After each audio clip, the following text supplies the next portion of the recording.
first, let's just go over a few key concepts, right? If you will.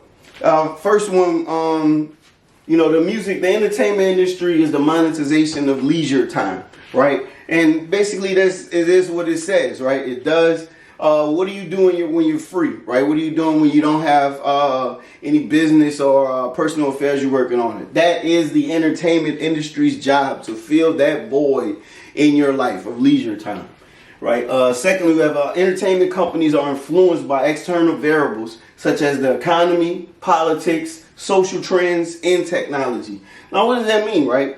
That means that everything you see, from the TV to the social media to the phones, to billboards, to park benches, to anything somebody is advertising on, right? Entertainment companies play an important variable to all of that. Look, to the way you wear your pants, to the slang, to the hand gestures, to the way you dress, the way you talk. All of this controls the entertainment industry, right? So everything you see on social media is being fed to the entertainment. All it is just people's stories, people's ideas, and it's being shared on a larger platform, right? Generally, all sectors within the entertainment industry exhibit similar characteristics, including high capitalization, advanced intellectual property, protection requirements, globalization tendencies, and oligopolistic tendencies. Now, what does that mean, right? High capitalization is, right, the ability to make a whole lot of money in a short amount of time. So high capitalization is. Advanced intellectual property protection requirements. We're definitely going to talk about this because this is the most important tidbit of the entertainment industry. This is how entertainment companies survive. This is how all of the billionaires, all of the money is made in the entertainment industry, by protecting copyrights. If you own something, you want to get it licensed, you want to get a trademark, right? Because that way it can't be taken from you and can only grow out, but it can't take nothing from you, right?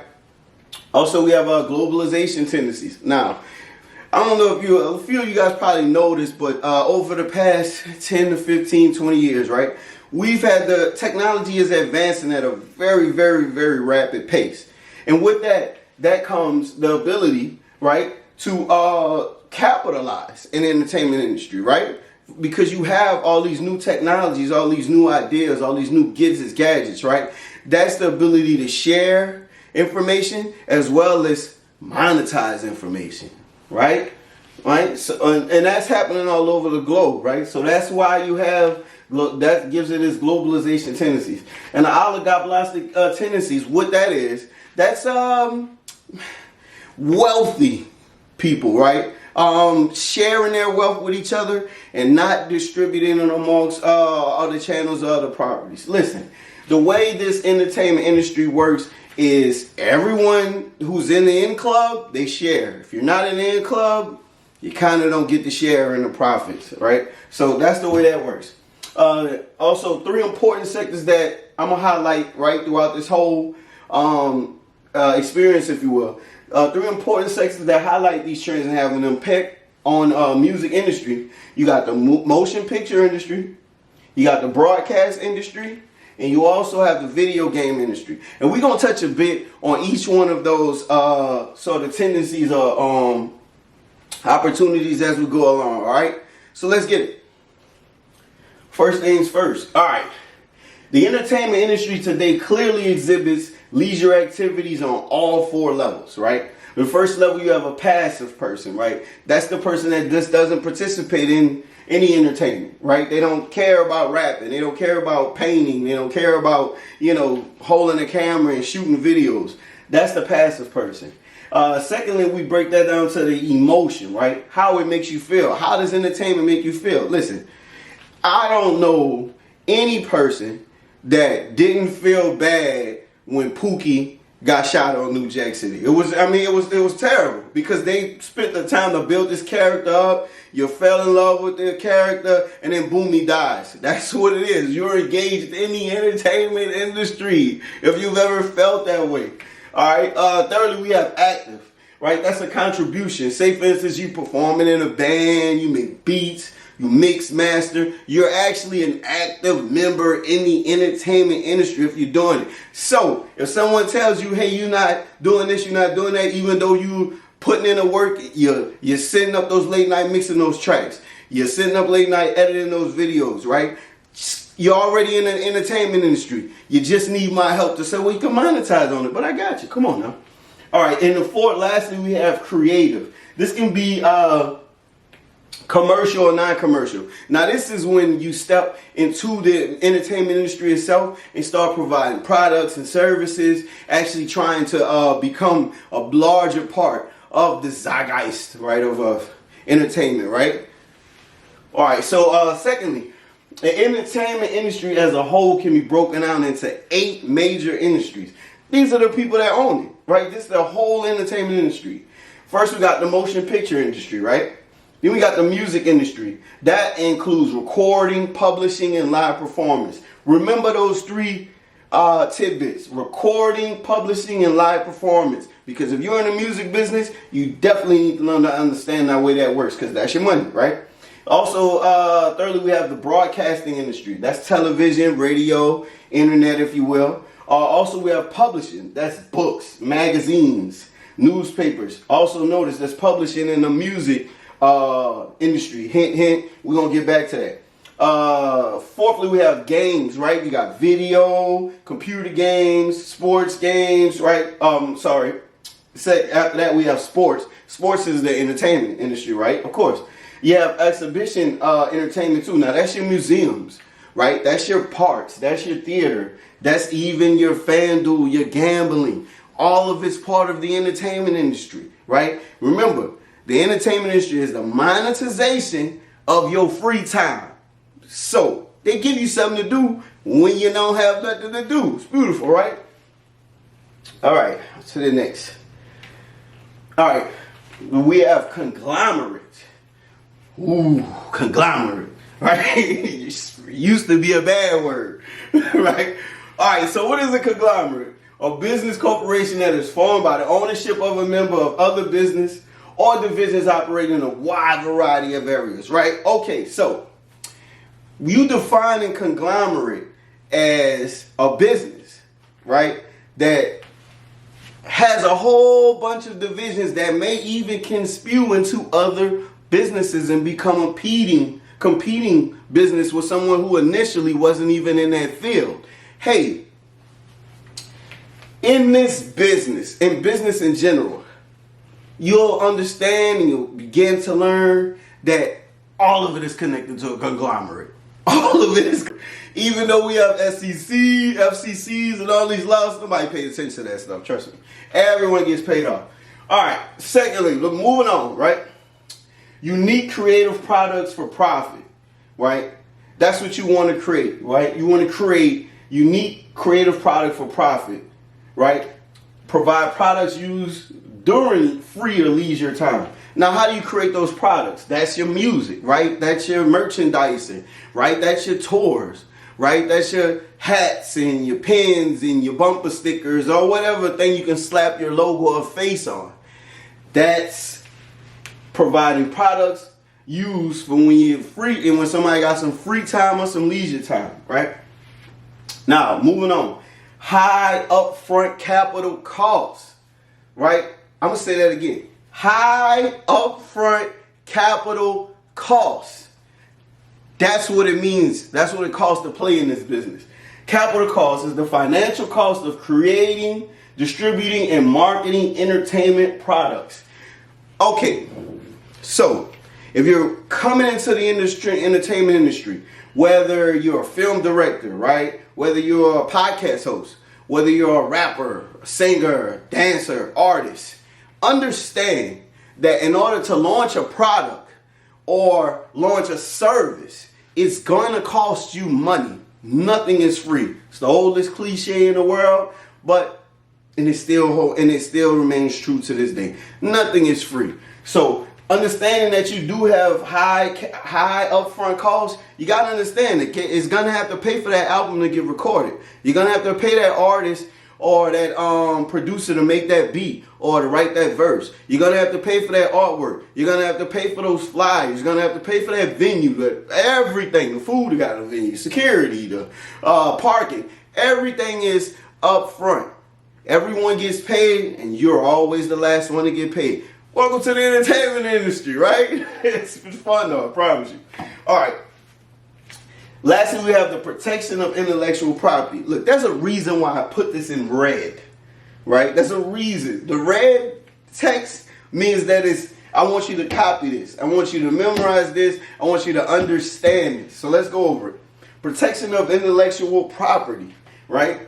In an effort to protect the monetization of this commodity, entertainment companies must obtain legal protection that inhibits others from copying and selling replicas of the product. Intellectual property rights, such as copyrights, trademarks, and patents, secure the economic/commercial value of the entertainment commodities, right? So, nutshell, what does that mean?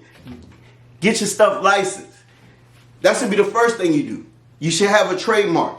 You can go on copyright.gov, the name that you have for your product or your service. Run it through their server. See if that name hasn't been tagged or someone's using it. And if it's free, boom, go get a website for it. There you go. It's that easy. I just gave you $1 million worth of game. But it's going to continue, okay? Look, all jokes aside, the entertainment industry is ran off this principal rule. It is paramount that you understand before you create anything or release anything into the market, rather, right? You want to have your trademarks, you want to have your patents, and you want to have your copyrights done. It is important. It is your music. It is your future. It is your future of your kids, however you want to define this life journey. But you definitely want to maintain your own copyrights. That's how we fight in this world. In the courts. I'm telling you how to win in the courts now. Moving along. We have the conglomerization of the global producers. Oh, we're going to get into it. I'm going to let y'all know exactly how this goes down. By the year 2000, the international entertainment industry consisted of 6 corporations, accounting for 70% of the global market share, with sales totaling $165 billion and a collective net income of approximately $26 billion. Okay, so understand that with the conglomerization of global producers, right? That means everyone's working together. This guy who has this shop, this gal who has this shop, these gentlemen, these women over here, they're working together. That's how you protect yourself from competition, right? That's how you protect yourself from infiltration, right? Malice being brought towards you and your company. If you're already working with everybody and everyone's already working with each other, making money with each other, it's very difficult to bring that system down. Seems like it's kind of beneficial, right? That's why all of these producers work together. Because it's safer, it's less risk, less exposure. We're going to get into it. Now, secondly, we have the big 6.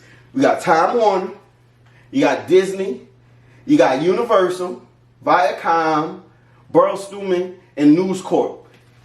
They also have attained global dominance through horizontal integration across the entertainment industry spectrum in areas such as motion pictures, television, magazines, music, and retail merchandise. Listen. Imagine it. All of these global producers, right, got together, and there's literally 6 that dominate the whole world's entertainment. Only 6 companies. It was more, but it was downsized more over a period of time. And actually, I'm not even sure, but I think one of these actually dropped out. So it's sort of a big 4 or 5. I'll definitely get that information to you at this point in time. But understand this big 6, right? They account for all of the entertainment in the world. That's who it's owned by. Growth through technology.